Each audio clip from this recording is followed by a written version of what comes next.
তোমার সামান্য পরিমাণ গাফিলতি তোমার স্বপ্ন দেখে তোমাকে ছিটকে ফেলে দিতে পারে। তোমার স্বপ্ন দেখে তুমি যদি ছিটকে পড়ো, তুমি তোমার ফ্যামিলির জন্য কত বড় বার্ডেন হবা সেটা তুমি কল্পনাও করতে পারো না। আমি দেখি অনেক স্টুডেন্ট যারা অ্যাডমিশনে চান্স পায় না, এদের অবস্থা কি হয়? এরা অনেকে সেকেন্ড টাইমার দেয়, অনেকে প্রাইভেট ভার্সিটিতে পড়ে, অনেকের প্রাইভেট ভার্সিটিতে পড়ার টাকা পয়সা থাকে না।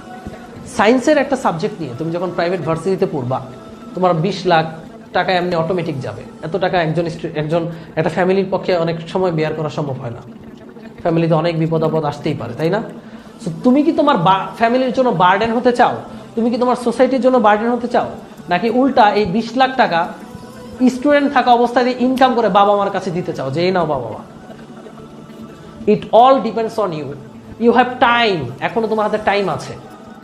মনে রাখো, এই যে খুব সময় চিল করে বেড়াচ্ছ, তোমার জাস্ট এটা কল্পনা করো,